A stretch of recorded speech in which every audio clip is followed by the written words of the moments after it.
It begins innocently enough. Tuesday mornings arrives like any other day before it, bright and clear. Even though it comes with an extra helping of the unusual October weather, I appreciate being able to catch a glimpse of the clear skies lately. After going through a bout of sickness last week, it does something to lift the mood of what would otherwise be a dreary morning. And despite being mostly a creature of habit, I wind up waking earlier than usual because of it. Still no earlier than Isabella, it appears. I've assumed she'll take a day or two off because of what happened to Miss Cooper, but that doesn't seem to be the case. The sound of the morning news drifts from her unit when I walk past on the way to my mailbox. Chances are, around this hour, she's already dressed and ready to go. Probably just waiting for the next bus to arrive. I've tried following her example before, but I don't think I'll be repeating that. Really? How can anyone be up before the sun is up? It's a habit she got from home, she said, instilled in her by the kind of life she grew up in. Like clockwork, it's always at 4 a.m., either to help with the chores or prepare her little siblings for school. It surprised me the first time. She just didn't look like someone who could. In the end, I've simply passed it off as one of the many things anyone will have to get used to around her. Not that I'll ever fully understand. I'm my parents' only child. We aren't well off, but so far I've lived a relatively easy life. I didn't have to think about bills or food for the next day, or paying for any sibling's tuition on top of my own, or supporting a sick father's medication. All I have to worry about were my grains. My grains? I wonder if my grains are going to come up this year. My grades, if it'd gain Mum and Da's approval, or what we'd be having for dinner. Maybe grain for dinner. When put next to hers, they all pale in comparison. They look less like problems and more like petty issues this way. Petty issues? But as unimportant as it all sounds, sometimes its ugly head rears at the most inappropriate moments. And sometimes they come through your mailbox in the form of a fancy-looking letter, pretty ribbons and all. Whoever sent this has spent silly money on the envelope alone. Verging on ridiculous, really. I can already imagine Isabella wrinkling her nose when she sees this. Then she'll complain about unnecessary expenses and rich people problems. I'm almost afraid to touch it myself. As if simply brushing a hand against its crisp surface will be enough to put a crease on it, and it'll be a terrible slight to the sender. But as extravagant as I find this, it isn't really the first time I've received one. Most of the time it's not even for me, so who am I to complain? Either way, no look of surprise crosses my face once I flip the envelope over to see my parents' names written in a neat script. Nothing new, then. Their years in the academe naturally brought with it various connections. People from other fields, art, science, business, politics, you name it. This one, though, gives off a much personal vibe. Letters like this usually come from old students, people who've grown fond of my parents, and they, in turn, treat like children of their own. I've only met a few of them. Most have moved on to become successful in their chosen careers, and little letters like this are their way of expressing gratitude. It's one thing Mum and Da are proud of. Rightfully so, and I'm happy for them. But there are times I wish they'll remember they have a daughter here. The real one. Not that it's of any importance now. It's not like they didn't raise me well and provided for me. They did. I wouldn't be where I am now if it weren't for their hard work. And like a dutiful child, I do everything I can to give back. Even if it's as small a thing as letting them know they've got another mail waiting for them. The phone rings for a good minute before someone answers. Mum, her voice as warm as I remember. Becca? Hi, Mum. How's the conference going? Well enough. Until your dad sprained his ankle. Oh no, is it bad? I'm all right. In case anyone in this family cares to listen, I'm all right. Very much alive, darling. And there you have it. He'll be up and walking in a few weeks, don't worry. We're going to have to extend our stay here until it heals, though. Is something the matter? Nothing big. Just that this mail arrived for you this morning. A lie. Thankfully, she doesn't notice. Although, if I'm going to be honest, a small part of me yearns for her to do so and ask me about it. But I put down that idea almost as soon as it surfaces. I shouldn't make them fret. They're busy. What does it say? Raise your glasses, give cheers to the good times, blah, blah. Becca manners. That isn't how I taught you to read. sorry. You are cordially... it's an invitation, Mum, for a housewarming party. From, Hana? The name rings a bell, though at the moment I can't recall when or where I've heard it recently. It must be nothing too important if I didn't bother committing it to memory. There are a lot of Hanas in the world, so who knows? Hana. She also wrote you a note, Mum. It says you used to be her private tutor at the Evans mansion, and that she misses you and would love to see you two again. It makes my heart clench to read another openly say those words to them, the same ones I want to tell them. I want to see you too. It's been years since we've been together as a family, and if there's one thing that hasn't changed from childhood, it's that Mum and Da are still busy with their respective careers. Out of the country, away on some meeting or symposium, sometimes from months on end. It only grew more frequent with the years until I'm old enough to live on my own. I'd like to think that's how I've become independent at such an early age. They've always praised me for that. At times, I wish they didn't. Evans? Oh, I remember now. Honey, it's Hana Evans. Remember? Bright girl, 2 years older than Becca? Didn't she get married a few years ago? 7 now, I think. But, they grow up so fast, these kids. Yeah, she invited us to that too. Fonte de Medici. But we missed that one because you had to present your paper in Singapore. We did send her a note after. Still a shame we couldn't attend, though. What is it about this time? She sent another invite for a housewarming party. Becca, when is it? This Friday, Mum. Oh, that's too bad. We'd love to be there, but Da's not in a condition to go walking around. I guess we'd have to decline again. I really miss that girl. I could go in your place. I let it slip without thinking. Personally, I've never been fond of gatherings, regardless of how simple people make it seem. But if there's one thing I hate hearing, that disappointed note in Mum's voice always ranks first. Whether it's directed at me or some other thing doesn't matter. Are you sure? Don't you have work this Friday? The event will be in the evening, Mum. It shouldn't take anything away from my schedule. It's all right. The invite's for 2 people. I can bring someone with me so things don't get boring. I see. Maybe you can also invite Ashton? Oh, maybe. Mum, that's a sure no from him. He hates attending parties. But I'll see what I can do. If not, I can always bring Isabella with me. You know her. She won't say no if there's food involved. Okay, if it's not going to be a big problem for you, I don't see why not. We owe you this one, darling. No problem, Mum. I'll even say hi to Hana for you. Please do. And let her know we'd love to see her once we're back in the city. Leave her a number or something. I will. But you know, the two of you would have become really good friends. Don't you remember? You met with her once. If my memory serves me right, you were 12 then? This, too, I can't recall. It's probably one of those meetings where we only talked a bit before going our ways. If she did leave an impression, I'm pretty sure I would have written about it somewhere, or at least recognized her name. As it is, the only few people I remember clearly from that time in my life is Ashton and Mandy, to some extent. Mum must have sensed my confusion because she laughs. Don't push yourself too hard, darling. Really? It felt like having 2 daughters back then. Sometimes I wish they didn't send her away to boarding school. But, well, you know how often that goes with them. Still, try talking to her while you're there. Oh, we'll see. I'll let you know what happens after. I'm looking forward to it, darling. Take care of yourself. Will do. You too, Mum. Bye. Tell Da to be careful next time. She chuckles then. A hearty one, tender and always light on my ears.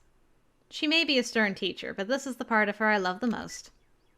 The sound of it still echoes even as our call comes to an abrupt end, bringing with it a memory from so many years ago, when life and responsibilities that accompany adulthood are things far from our minds. If given the chance, I'd love to go back to those. I don't dwell on it, though, shaking it all away almost as soon as the memory forms a clear picture in my head. I've always wondered how Isabella can easily pretend everything's normal over a phone call, then bounce back to her usual self immediately after. I've seen her do it plenty of times. For me, it just drains whatever energy I have. And with a whole day of teaching still ahead of me, I can't afford to look exhausted in front of my students. Even for a wee bit, it's never a good example to set. So with another sigh, I put everything at the back of mind and tread back to my room. The rest of my day waits. 15 minutes later, I'm heading back out, dressed for the day, my car keys in hand. Ordinarily, I don't stop for anything. There's never a need to. That's the beauty of this apartment complex. It's quiet and everyone keeps to themselves. No useless platitudes in the morning, no need to wear a smile on your face lest other people are nosy enough to ask. Today, however, the morning broadcast still plays from Isabella's room. My brisk pace slows to a stop and a frown gradually forms in my face. She hasn't left. Of course, this isn't unusual. There are times when I've left earlier than she did, like last Friday before their open house. But those days are few and far between. It only happens in the direst circumstances, though the last part of that might be a bit of an exaggeration. However, with what's happened in the last few days, maybe today is one. The death of a friend isn't something anyone can brush off, and for someone like Isabella's the kind who gets attached to people easily. With Zachary, Ashton, and I, that has been the case. I can't imagine what she might be going through right now, especially when the woman was someone she owed a lot, despite their training being brief. I've given her the space last night in deference, but perhaps today might be the proper time to check on her? Oh, whatever. I've still got time anyway. With light steps, I move closer to her door, hand already poised to knock. Still, I don't do so until I hear her answer me. Isabella? Belle? Are you in there? No answer. After a second, I finally knock, lightly so I don't disturb her in case she's sleeping and has merely left the telly running last night. Never mind how she never lets that happen. Ever. Waste of electricity and all. I just want to check on you before I leave. Is that okay? Are you going to work today, Belle? Still nothing. I'm about to leave. If you want, I can drop you off. Another round of knocking. Then I'm fishing out a copy of her key from my bag and unlocking the door. She lent it years ago after I complained about the mess and offered my help in cleaning up. I thought the gesture was completely unnecessary back then. After all, I could always knock. But she never did bother taking them from me, always returning it or turning away from the conversation whenever I insist. At one point, I've simply stopped trying to hand it back to her. Isabella? I'm coming in, all right? Thankfully, you won't have anything terrifying to see. Without waiting for her answer, I push the door open and step inside. Phew. Her unit's still a mess. Instant noodle cups on the table, a pile of clothes on one side, paper strewn about everywhere, and an unkempt bed, among other things. This much is a given. Will always be a given. I've been here several times already, and I still wonder how she can function like a human being with the place in this state. However, that's neither here nor there. I'm not sure what I'm expecting, but it's certainly not finding an empty flat. Granted, she could have left earlier, far earlier than usual. But she never ever leaves without making sure she's unplugged everything. That's something she doesn't forget to do. It doesn't help that her bathroom appears unused this morning. Another habit, and it can only mean she hasn't been here since last night? Perhaps even since the morning after Miss Cooper's death. Either idea doesn't sit well with me, what with the news we've been hearing lately. The authorities are still trying to find the cause of death for all the victims. Early investigation revealed most of them were employed under Briar Realty Corporation at the time of death. Meanwhile, BRC has refused to comment on this. Gathering my wits, I immediately place a call to her mobile. It rings for a good minute, the sound of comfort in itself, but when another minute rolls by without her answering... Well, I'm not a woman prone to panicking. Sudden bouts of temper, maybe, but never panic, despite how I may sound when speaking. And when it ultimately goes straight to her voicemail, a sigh is the only thing I let out. Okay, I just didn't want the ringing to be in the background while reading this. Rebecca Gales received a housewarming invitation addressed to her parents that morning.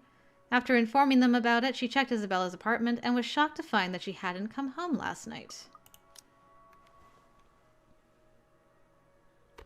The pause doesn't last long, though. In the next moment, my fingers are already moving across the screen in search of the two people who might be able to help. It's Ashton's number I find first and dial. Call it a habit, but even Isabella thinks he's dependable when the situation calls for it, despite how much they give each other grief. That already says a lot about him. There's Zachary, but around this hour he's probably still sleeping. If he has freelance work, it's very likely he's just gotten himself in bed. He's the last person I want to bother, if anything. Well, so I'll let Ashton bother him instead. The wait doesn't take long. Soon a click, then Ashton's voice echoes through the receiver, rough and still heavy with sleep. He never did grow fond of mornings. Becca? Christ, what time is it? What's up? Not you, apparently. Good one. Did you call us early just to make that joke? I'm going back to sleep. No, Ash, hold on. This is important. Becca, stakeout last night. Make this quick. I've still got a few hours before the chief bothers me. Sorry, I'll let you go back to sleep after. It's just that... Wait, you were on a stakeout last night? Did I say that? Shit. Forget I said that. Forget I said anything. Forget we had this conversation. Click. So, you have no idea? About what? About what? I also have no idea why we're talking so early in the morning, so there's that. Because it's so early, I repeated myself. No, will you stop sleep talking or whatever for a second? Belle didn't come home last night. She's gone. I don't panic, despite how I sound. Who? Isabella! Instead of an answer, a brief pause comes after, followed by something blunt and heavy hitting a hard surface and a string of rather colorful curses from him. Wah! The moment might have been one of the many things I'll keep to myself and remember fondly in the next few days if things aren't the way they are. When he picks up again, there's no trace of sleep left in his voice. Say that again, from the top. No trace of sleep. Isabella's gone, Ash. She didn't come home last night. Her flat's empty. She left her telly running. You know she doesn't do that at... Okay, Becca, stop. Calm down first. You're starting to panic. She doesn't panic. I'm not. You are. Breathe. One person's not going to simply disappear like that. This is Isabella we're talking about. Did you try calling her? What did you think is the first thing I did? She's not picking up. It went to her voicemail. How about Zach? Did you check with him? Not yet. I didn't want to bother him.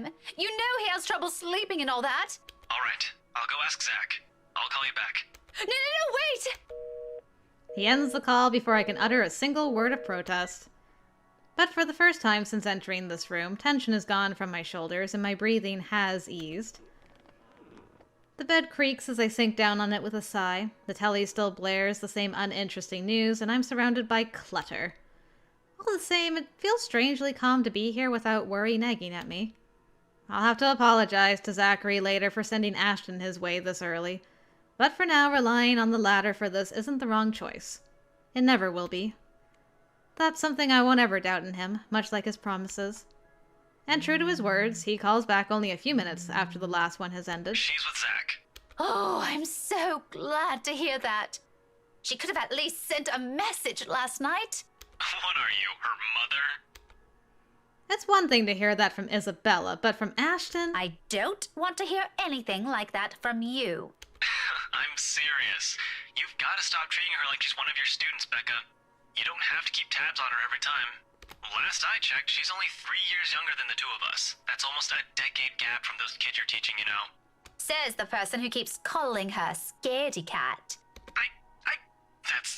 That's flirting. That's not related at all. Anyway, I'll go check how she's doing. Don't stress yourself out.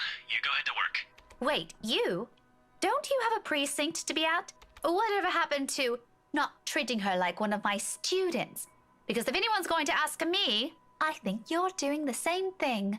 Zach said it's an emergency. Something happened last night. Emergency? He didn't put in those exact same words, but it sounded like it. Ash, what really happened? Is Isabella fine? She's alright. She's safe.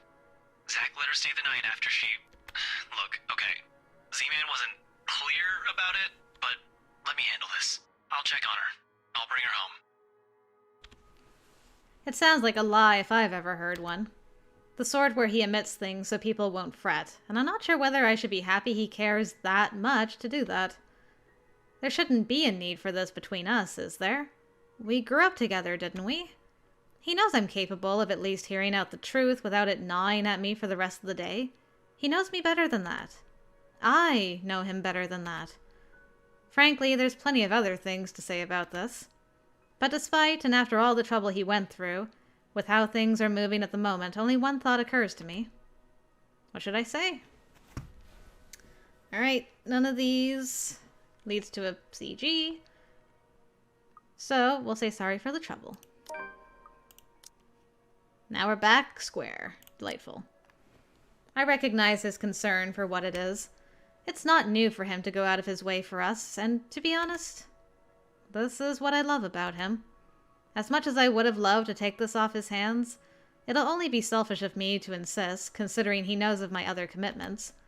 To do so feels like I'll be trampling on that kindness he seldom offers to anyone. Sorry for putting you up to this. Nah, don't mention it. You've got other things you need to worry about. Take care of those first. This is a small thing. I still owe you one. Oh, I can name a few things you can do about that. You know, there's this ice cream shop that opened near the movie house. I could use. Okay, let's stop right there. That's enough. On second thought, maybe I'll just think about it some other time. Harsh. Harsh truths. We both laugh, the sound lighter and more comfortable. Like the old days, when a wayward 26-year-old is at the bottom of the list we need to worry about.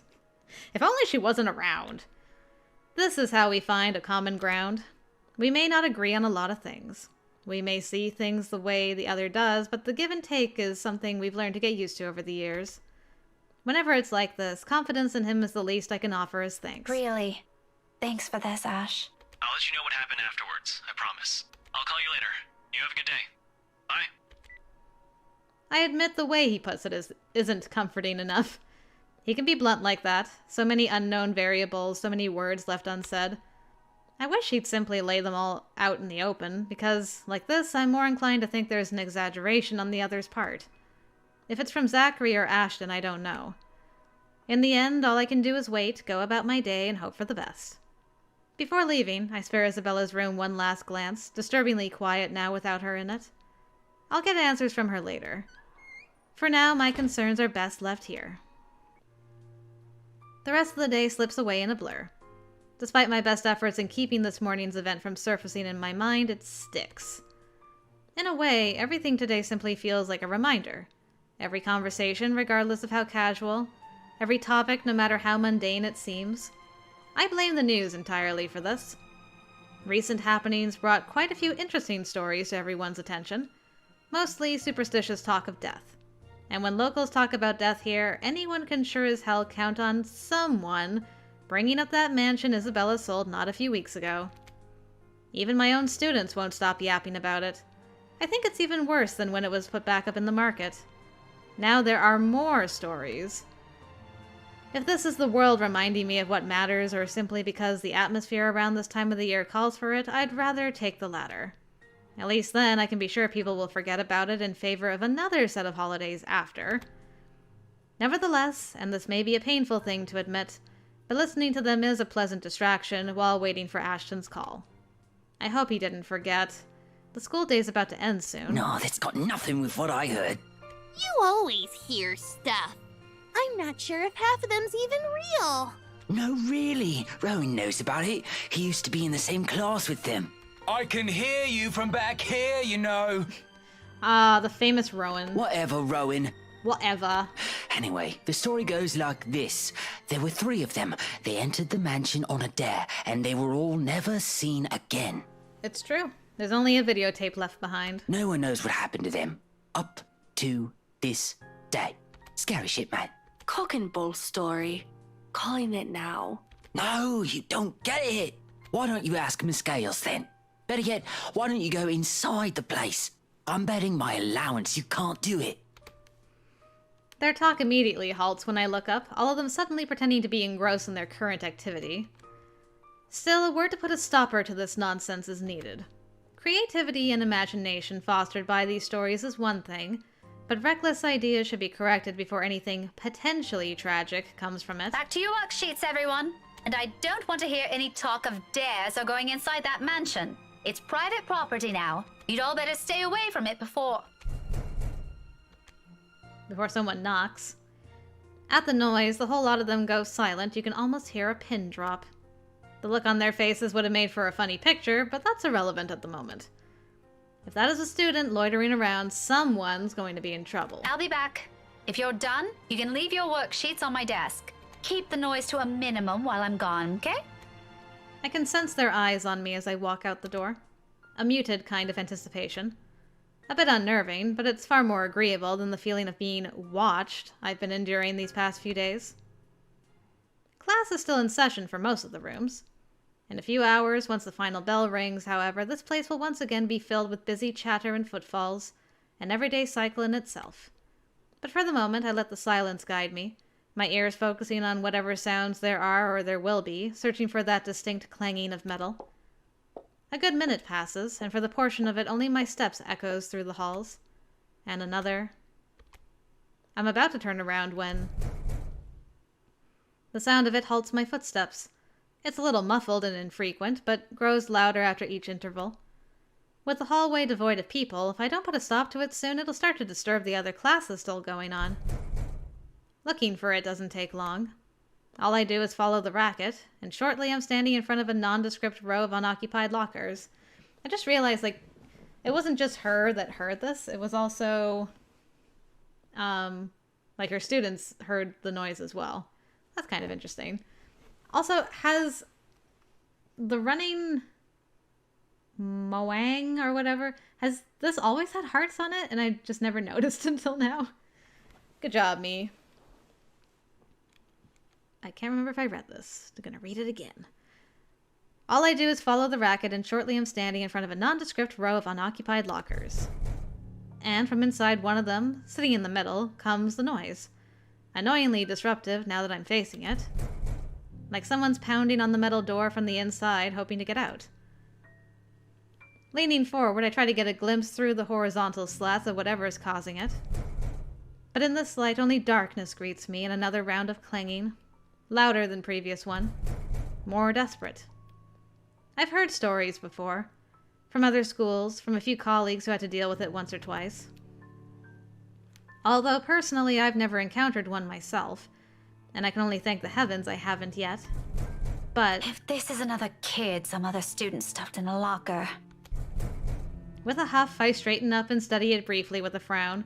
Without delay, I reach for its handle and at once it stops.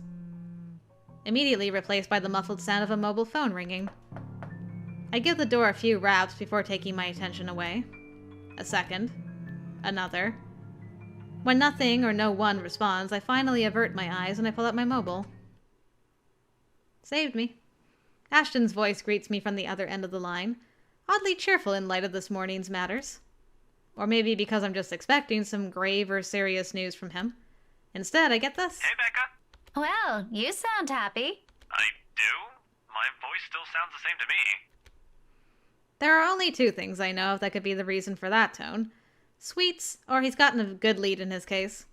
From the sound of it, I'm going to assume it's the former, since lately that case is all that's running inside his head.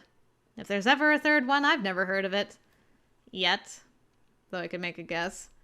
It can only be one of the two. Ignore that. How's Isabella? Drove her home a few minutes ago. I think she's sleeping now. Sorry this took a while. Z-Man gave us the puppy eyes after we tried to leave. Had some food prepared for us, apparently. We didn't have the heart to say no. It was ham and scalloped potatoes, Ash. That's all right. Is she okay now? I'm not really sure. She didn't say anything to Zach, but she mentioned a plan to take a few days off from work. It was a passing comment before I left her, so I didn't get to ask. Must be because of Rose's death. Could be. It doesn't seem like it from Zach's story, though. He said she was shaking when she got there. Shaking? The word triggers a memory. From 3 days ago, on the way home from her little treat after she sold the mansion. I didn't think much of it at the time, but I won't lie. It scared me. The terrified look on her face, how she sounded when she suddenly screamed. Becca? Still there? Yeah, I just remembered something. Sorry, don't mind me. Look, if you can talk to her, get the story out of her. That would be great. She wouldn't talk to Zach or me even when I tried. Maybe she'll speak up if it's you? I'll give it a go, but I can't promise anything, okay? You know how stubborn she can get, but thanks for letting me know about this. If you want, I can get you that ice cream thing you mentioned tonight. As thanks. Just as thanks for all the trouble I've caused today. Believe me, I'd love to take you up on that offer, but I've got something on my schedule this evening. Maybe some other time? Thanks a lot, Becca. There's a short pause before he cuts the call from his end, and once again I'm alone with my thoughts. Well, she tried. But rather than answers, all I got from it are questions. More of them, one on top of the other, as if the world isn't planning to give me a break anytime soon. But that's a problem I'll tackle later. Right now, I've got students who need to be taught follies of eavesdropping, if the slightly open door and their smothered laughter from inside is an indication. All right, enough eavesdropping. All of you, back to your seats. Is that your boyfriend, Miss Scales?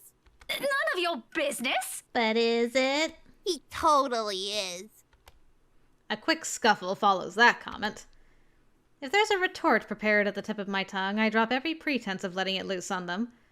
There's no use arguing with teenagers sometimes, boisterous as they all are. They're still my kids, though. Rough around the edges, maybe, but still my kids. Shaking my head, I head back to my classroom with a smile, but not before taking a glance at the locker again.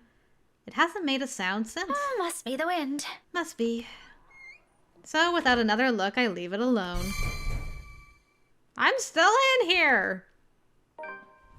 Rude. Didn't even open to check if I was okay. Poor ghost. Worried about her friend's behavior, Rebecca informed Ashton about Isabella's disappearance. It turned out that she spent the night at Zachary's, and Ashton offered to pick her up. Rebecca went to school after and had a strange encounter in the hallway with one of the student lockers. Hall what?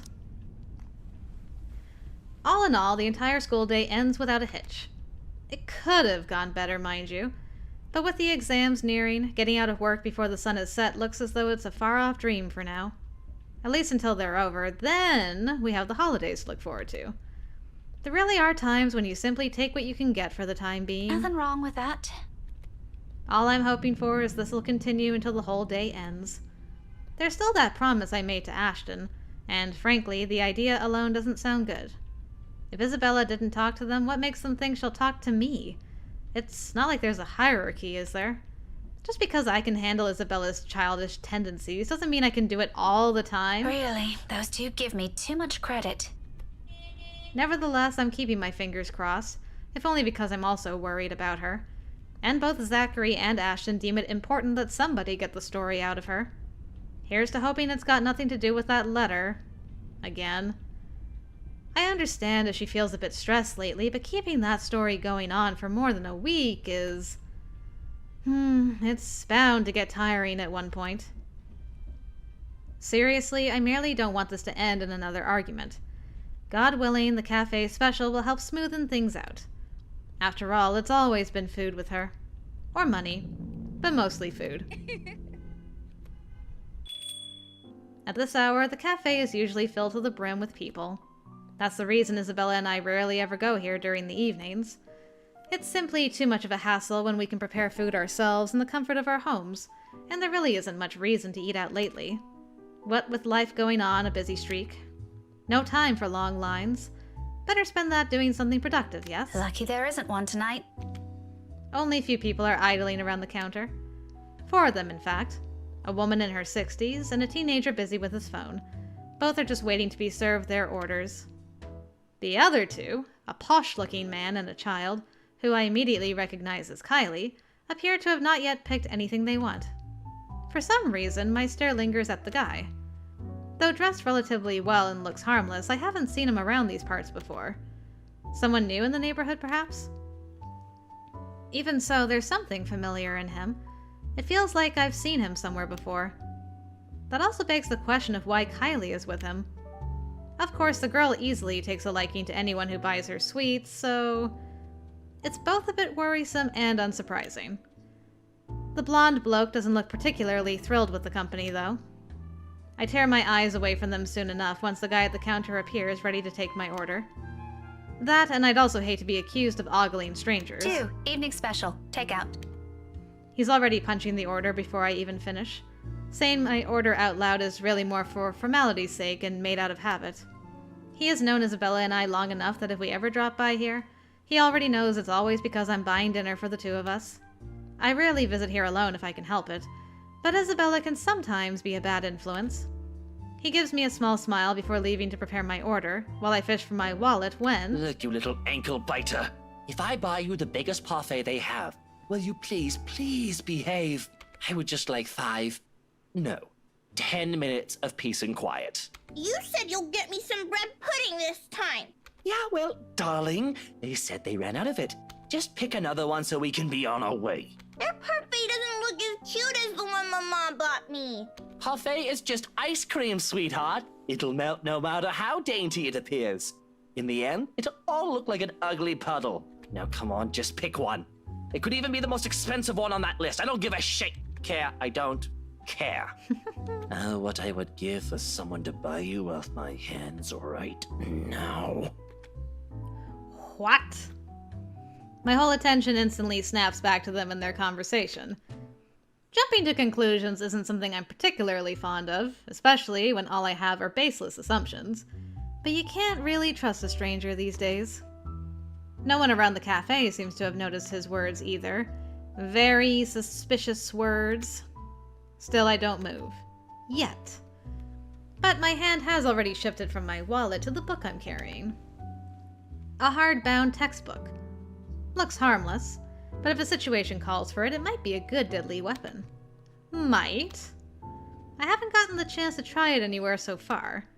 Today could be the day. But you promised. Look, if you don't want a parfait, how about a Bonifay pie? I'm sure it'll taste just as good as any other bread pudding. I'll even buy you the entire tray. How does that sound? That's not what you said before. Well, sweetheart, adults change their minds sometimes. You said if I come with you, you'll buy me a bread pudding, and I did, and now you won't keep your promise. I want to go home. I miss my mom. No, darling, if I remember correctly, and I have a good memory, honey. What I said was, if you come quietly with me, I might buy you one. Suspicious-looking man. The quiet part didn't happen. Though now that I'm sober, I think this is a bad idea. And I should just ship you someplace else for that peace and quiet. Oh, that's it! No hesitation. In a few paces, he's within my reach, and without warning, I'm slamming the flat area of the book against his skull. Ow! Fatality! There's a cry of pain, followed by him instantly crouching down, hands nursing the sore spot. Almost comically, if this were a different situation and the safety of a St. Goretti student isn't at stake, I'll probably feel sorry for him. I mean, has anyone seen how thick this book is? Get behind me, Kylie. Miss Pink! To the rescue! It's amazing how fast her expression changes from the pouty one earlier to something that of utter delight upon seeing me. But there's no time for any pleasantries, not even quick ones, because soon the man straightens and I'm readying my favorite newfound weapon for another hit. Except this time he's ready, and before I can land another one, his hand shoots up to catch my wrist in a firm hold. And the look on his face. Bloody hell, woman! What's your problem? To say he's pissed would be a complete understatement. Had I been the weak-willed sort, I'd probably cower under this sharp gaze. But that simply isn't how I roll. If he thinks he can scare me and do as he pleases here just because I'm a woman or whatever his reasons may be, he's got another thing coming for him. So instead, I return it to him with the same intensity, with the same venom. What's my problem? You're the one who has a problem here. Rotten bowbags like you don't deserve the freedom to run this town. What are you doing to this girl? And why is that any of your business, pray tell? Oh, it's my business if I make it to be. Now, release me or I'll call the police. Oh, you think that scares me, Daisy? I have a name, you sleazy douchebag. Oh, I'm sure. Now he's a sleazy douche. So many changes. It was like posh-looking man, suspicious-looking man, kidnapper, sleazy douche. It just keeps going. His grip on my hand only tightens when I attempt to shake it off. His tone may be dripping with anger and sarcasm, but the gleam in his eyes says it all. He's getting a kick out of this. Riling people up, getting on their nerves, invading their personal space. He knows exactly what and which buttons to push. The nerve of this person. The nerve of this arsehole. If he thinks I'm going to give in to his goading, please, he might as well just kiss his sorry behind. In fact, why not do the most sensible thing right now? Teach him a tough lesson. Oh, it's so tempting. But I am actually going to shout... this is both negative stuff, but there's more CG variations if you do this instead of this. Let me go, you uncouth lout! Boop. Or else what? I'll scream. And a change. He laughs, a derisive thing that rankles on my temper more than it has any right to. It is as if he knows I can't do anything, or he's above any authority that exists in this city, confident he can get away with anything. The gall of this man! I'd like to punch him right now if I can. Nice try, lady. Why don't you drop the book first? You could kill people with that, you know. Fat chance. Oh no, that attitude won't do, Daisy. Here, let's try that again, like the proper adults we both are. Drop the bloody fucking book. Language, there is a child present. And then what? If you're assuming I'm... Then we'll have a nice conversation over a cuppa. Establish why you're attacking a poor, innocent stranger with a deadly weapon. And maybe weave in an apology or two for the offended party afterwards. I'm the offended party here, by the way. My brain hasn't returned to its rightful place yet, in case you're wondering. Innocent! Don't play dumb! I heard what you were trying to do with that girl. Just because she isn't my student yet doesn't mean I don't have a role in protecting that child's innocence. Protecting the what of who? Why would you... And another change. Oh no! Oh, gross! In the span of a second, the expression on his face changes faster than anyone is capable of. From pure confusion to sudden realization, before finally deciding on a face of utter mortification. He's quick to drop his hold on my hand afterwards, like he's been holding a piping hot object and has just realized it's in his hands all along. He's far from a decent person, but he actually might make good money doing comedy. The look on his face when he starts babbling his excuses is almost priceless. No, this kid's... Alright, lady, look, it's all a misunderstanding. My tone can't go any flatter than the one I have now. Right. Somebody help me! I like that there's a ton of people witnessing this and they're just like, just another Tuesday. He places a hand on my mouth before I spill the rest of it, and all at once I'm caught between trying to stop him from smothering me and keeping his dirty hands off me. But even as my nails dig deeper into his wrists, he doesn't appear to have any intention of letting me go. Being loud works, however. Soon the attention of practically every customer seated in the small establishment is on us. I shoot each of them an imploring look, hoping one of them will have the sense to help. The sleaze, however, is fast enough to flash them all an embarrassed smile. Haha! This lady's having such a bad day! Poor girl's just been through so much today! So much. Nothing to see here. Go on with your dinner. Bad day? Even if this were a friendly chat, I won't even touch you with a 10-feet pole, much less share any of my problems with you. Blighter, you're my problem. I want to blurt it out, but with a hand covering my mouth and my lungs rapidly losing air, I bite down on his hand. Hard. It works. He yowls, jerks his hand away from my face, stepping back to put as much distance as he can between us while nursing his injured hand against his chest and muttering a string of very creative set of expletives. Tears have formed at the corners of his eyes from the pain, and a small laughter almost leaves me. To be frank, he gives the impression of a kicked puppy with the glare he shoots me. A puppy I'm less inclined to feel sorry about. You mad woman! I warned you, you ass! It's almost more satisfying to bite his hand. Why this is harassment, I'm telling you! Harassment! Harassment! Then why don't you tell that to the police once they get here, You despicable! Whatever you're assuming I am, I'll have you know it's all in your head. None of it's true. You best have that pretty brain of yours checked before that gets worse. What is wrong with you? Is this the face of someone who'd do anything suspicious? Kinda. Oh? You don't think a stranger luring an innocent child with promises of sweets before whisking them away from their parents doesn't warrant any suspicion? You have a very funny definition of suspicious, asshole. Maybe you're the one who should have that head of yours checked.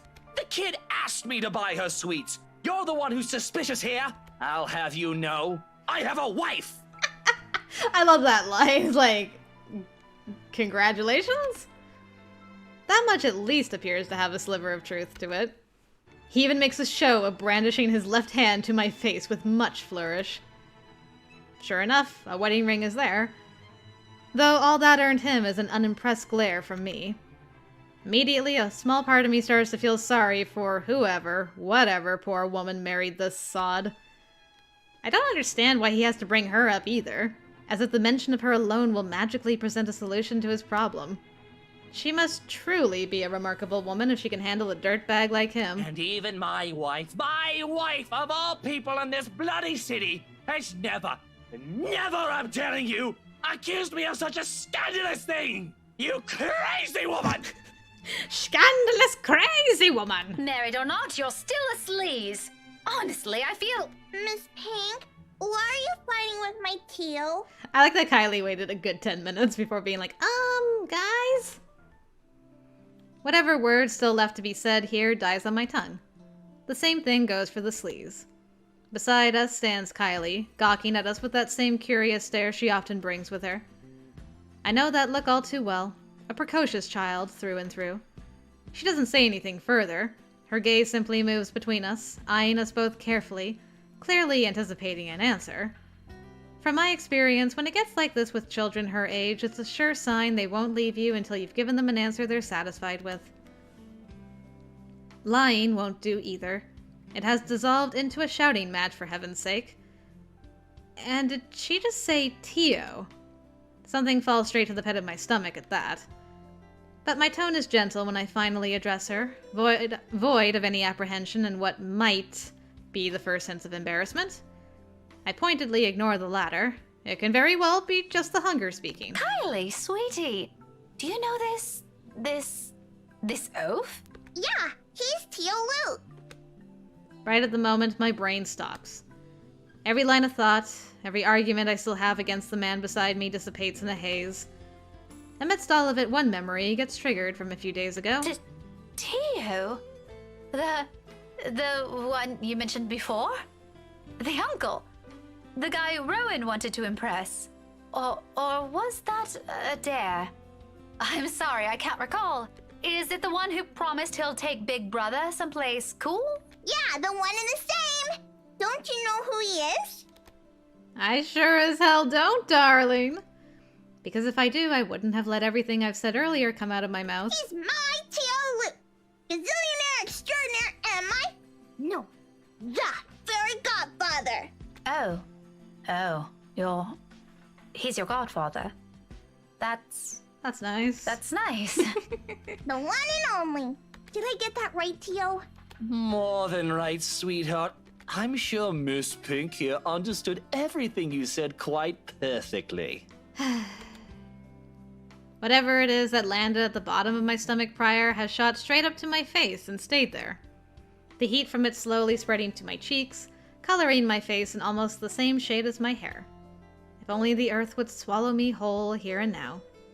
His eyes are on me. I can feel them, jeering, mocking.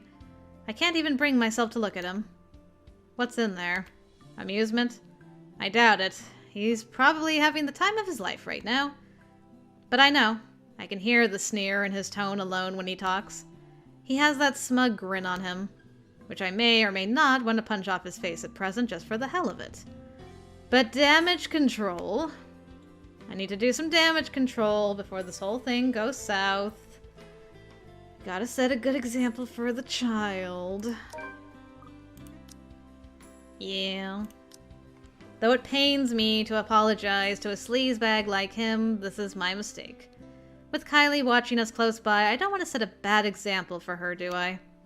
I'm surprised she grew up the child she is. If anything, I want to be the role model this man couldn't possibly become from her. Even if it means taking a few blows to my ego and stroking his insufferable one. A deep gulp of air, a short moment to swallow my self-respect, and then I'm facing him. The words are out of my mouth in a single breath. I'm really, really sorry, sir. I had no idea. His smirk is impossible to miss. He's not making an effort to hide it, and even the smile is so irritatingly present in his tone. If I could slap it off him, I'd do it in a heartbeat. Now, it's an honest mistake, Daisy. No, I really mean it. I actually thought you were... And then... It's fine now. It probably happens quite a lot to a few people who look suspicious to you. Seems I'm one of them now. But don't lose sleep over it. Do be careful with that book, though. A little more and you would have dislodged my poor brain off my head. What would I ever do if that happens? We can only dream. Oh no! Did it leave a mark or anything? If you want, we can have it checked. I'll handle the expenses if there's a need for it. Now, what kind of man would I be if I let an attractive woman such as yourself do that? Why don't we just look at it this way? My forgiveness is coming from the utter goodness of my heart. So full of himself. Exactly the kind of person I'll happily leave to die in a ditch somewhere. Of course, sir. Why didn't I think of it that way? I know, right? But even someone as capable as you is bound to have a few lapses. No harm done, Daisy. Let's move on from this. Well, if you're going to put it like that, then I guess there's nothing left for us to talk about. I figured as much. Awkward. The whole exchange is nothing but an awkward display of fake pleasantries. One that brings much agony to the very pride I've willingly held back a while ago. I might need a drink later so I can forget any of this ever happened. Who would have thought the time would come when I'd meet someone tougher to handle than Isabella? Miracles of miracles, I swear. Though to my surprise, he proffers me a hand shortly before they leave. For a shake, I realize, after a long minute of staring at it. I accept it, albeit half-heartedly. But all the goodwill that small gesture represents melts into thin air when he winks at me. Winks! The gall of this man! He has a wife! However, there's no moment to ponder about it. Seconds later, the guy at the counter waves me over and hands me a paper bag as soon as I've paid. He offers me another smile before I leave. Normally, I return it simply for the sake of returning it, or I don't at all, with the latter happening more commonly. For the time being, I do so freely. After that encounter and the scene we've caused, seeing a friendly gesture being extended to me, albeit from a person I barely know on a personal level, it feels like a reassurance, despite bearing no promise of better days. I take what little I can of it with me as I step out into the night. You gotta take your lumps sometimes. And if there's something positive, take that too. Thwack. While lining up to buy dinner, Rebecca saw Kylie Suarez with a suspicious man. Assuming it was a kidnapping, Rebecca elected to take the matters in her own hands, only to find out that the man was the girl's godfather, Luke Wright, and embarrassed Rebecca apologized afterwards. A cloudless night sky greets me when I walk out of the cafe. Beyond the tall buildings, a blanket of stars spreads out before me. Isabella once told me that the best place to view it is someplace outside the city, away from the noise and the obtrusive lights. She'd seen it once in her mum's hometown and another time in the university she used to attend. Then she asked if it's possible to try it out here sometime. I agreed with her at the time, if only because she appeared excited at the mere prospect of it. We made those little plans along with Zachary and Ashton. Though up until now, we never got around it. Even so, I find myself enjoying this, despite being told it's only half the experience. Little things, you know, stuff you learn to appreciate when you're alone. Because at certain times, you get to meet people who are unfortunately born with the innate talent to ruin the mood and the scene with their mere existence alone. For example, the very driver of the car fast approaching my direction. Luckily, he doesn't notice me. But the fleeting moment we pass each other by gives me a brief glance at the people he's with. Kylie's sitting on the back seat with a serving of bread pudding in her hands, somehow. And beside him, it must be his wife. It must be. He takes a turn and disappears at the nearest corner. But throughout the night, that cursory glimpse, of all things to bother me, has left me wondering what kind of person his wife is. And, more than that, is a silent prayer to the universe. I hope I don't ever cross paths with that douche again. Oh, if only. After having such an eventful day, anyone will think nothing will surprise me anymore. But here I am, standing at the top of the stairwell, watching an odd scene unfold before me. Relief crosses my mind first, followed by confusion. What is she doing there? Although given what happened this morning, the question feels a bit inappropriate to ask directly. What's important is Isabella's here. She's sitting cross-legged on the hallway, just right in front of her room with several papers and folders scattered about. Each of them seems as important as the next. More than once, upon giving the scene a quick scan, I spot Briar Realty's logo at the topmost area of the pages. Everything considered, it looks like a mess made by a third grader working on crunch time. The landlady will have a few things to say about this when she finds out. I have a few things to say about this myself, in fact. But something in the calm, focused manner she holds herself at present keeps me from disturbing her with that reminder. She's going through each paper with this intensity. Her brows are furrowed, lips in a tight line, both hands moving in precise movements as she shifts through each sheet. When she finds something of note, she moves closer, nose almost touching whatever paper she's holding, and grabs her phone to call someone. Hello. Sorry to call you this late. There's something I just want to confirm, if that's okay. Yeah. Yeah. Oh. Okay. Thanks anyway. Not that one either. It's a cycle. She goes through call after call. Then after the last one ends, she shuffles through the pile again and dials another number. Is it work? I've never seen her this engrossed with her own work before. Otherwise, she would have noticed my presence the moment I've reached our floor.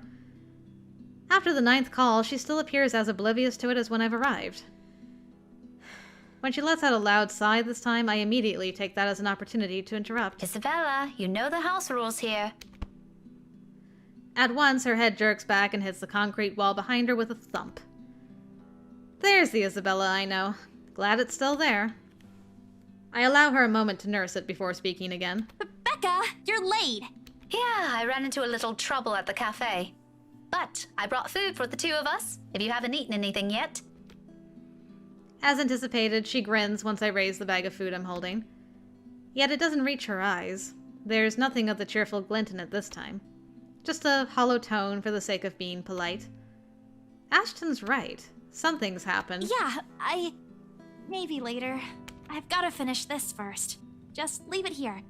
I'll eat it once I'm done. Thanks, Becca. You can't eat this here. You know how the landlady would react. Why are you even working outside? Your room's right there. I know. Sorry. It just feels stuffy in my apartment right now. I'll go back inside once everything's been aired out. I promise. That has never bothered you before. Well, it bothers me now. Oh, really? Just now? I find that hard to believe. Yeah? Shouldn't you be happy? I mean, you've been complaining even if it's not your room. Now I know how you're feeling when it's messy, so I'm going to clean. Isn't that a good thing? In spite of what's supposed to be a good news, an exhale comes from me, drawn out and slow. It's a good thing, Isabella. Believe me. But you're as bad as Zachary at lying. What's really going on? She hastily averts her eyes. A surefire indicator this is going to be one of those lengthy conversations that can possibly end with the other person angry. Again. It's one thing I'd like to avoid tonight at all costs.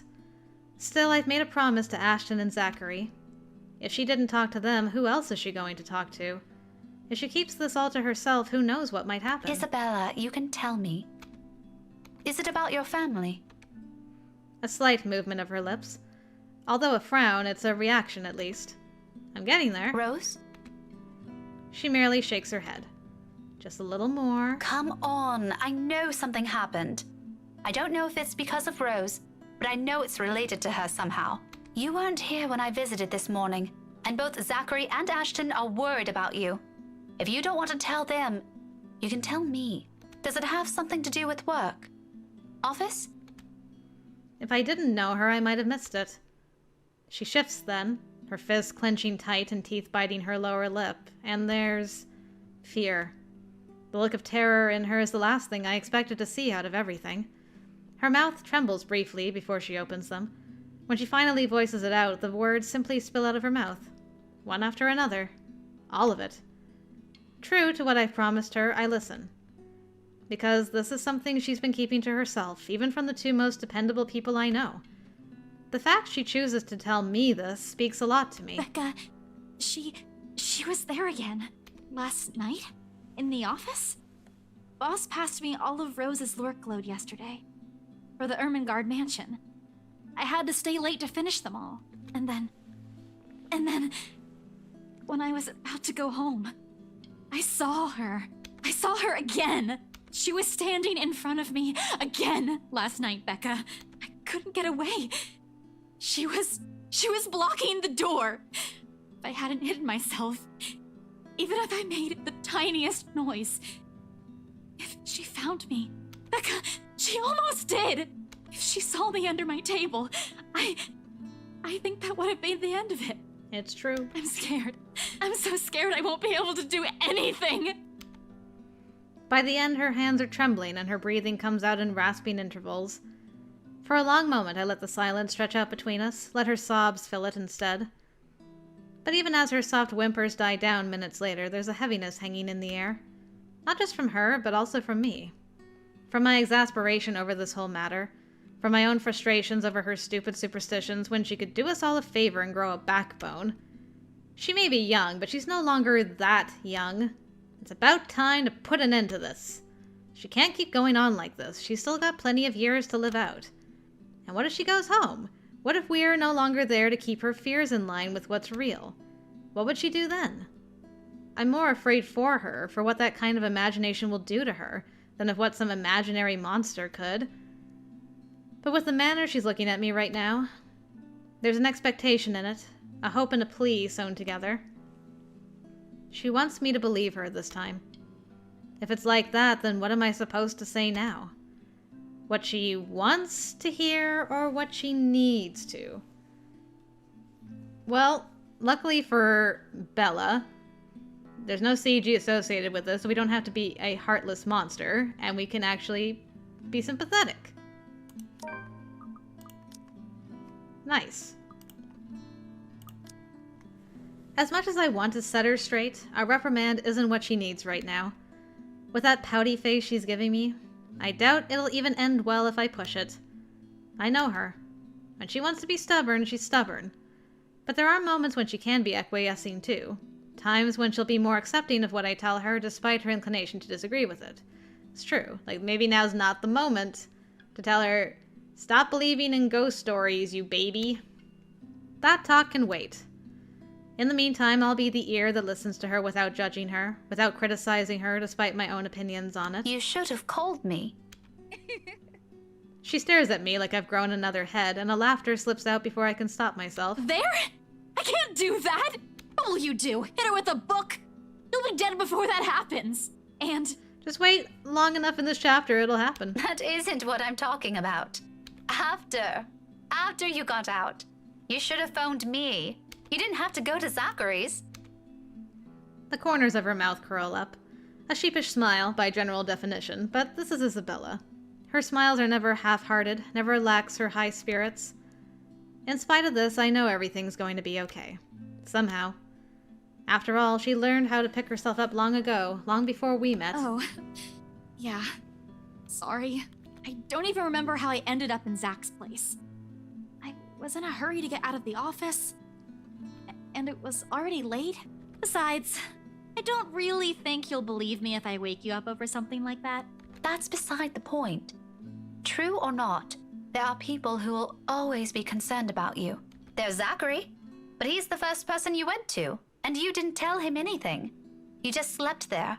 There's Ashton too, and me. But how do you think I'll be able to explain to your aunt or your family if you suddenly disappeared? Think about that. Right. I'll remember that next time. Then she grins. Playful and mischievous, a preamble to an old banter. It's still not quite there, still not quite her usual self, but with it I know we're bound to get her back soon. Mom! I told you not to call me that. I send an elbow to her side for added measure, but when laughter follows the familiar gesture, none of it is unexpected. This is what's comfortable. This is how we found an equal ground despite our stark differences. So for the moment I accept things as they are. Afterwards, a hush stretches out before us. For Isabella, this is rare. This isn't her. Yet in this moment, as she fiddles with the edge of another paper near her, As she hugs her knees close to herself and lets a pensive expression linger on her, it feels strangely fitting. As if this is where everything's supposed to lead if we allowed it long ago. Seconds later, the moment is broken by the sound of a door easing open and a voice begging some little peace. How many times have I told you girls not to loiter around the hallway? It's noisy. Some people here are trying to sleep. Quiet down or go do your talking inside. I'm pinning a memo to your door the next time this happens. Millennials. I forgot about that. Sorry, we won't do it again. You'd better. The door closes, and Isabella starts gathering the mess she's made, carefully stacking them all in her arm. At a loss for what to do, I help her pick them, and for the first time I get a closer look at it. Completely unintentional, of course. But it catches my attention nevertheless, and a confused frown makes its way to my face. Why is she looking through this? I look to her for an explanation, but she merely ignores the question in my eyes, takes the paper off my hands, and finishes cleaning up. The last paper she puts on top is a letter. The one she supposedly found in the mansion, and what's probably the root cause of this odd behavior. I shoot her a questioning look for that too. But all she gives me is a smile. And in a halting tone, so completely unlike her. Becca, I'll find a way out of this. You guys don't have to worry about me. Anyways, I should go. I'll see you later. Where are you going? Getting myself some food. Don't wait for me. Isabella walks away before I can stop her, before I can remind her I've brought food, enough for the two of us. She quickly disappears down the stairwell while I'm left standing in an empty hallway holding 2 bags of takeout. One of them will go uneaten tonight. Just an innocent passing thought. One that I don't dwell much on as I head back to my room. So many journal updates. Rebecca found Isabella going through several papers outside their apartment. When the former asked why she didn't come home the other night, the latter confessed that she saw the ghost once again. Before leaving, Isabella assured her friend that she'd find a way out of this mess. I ignore all of it in the same way I've assumed I won't ever encounter that douche again. Yeah.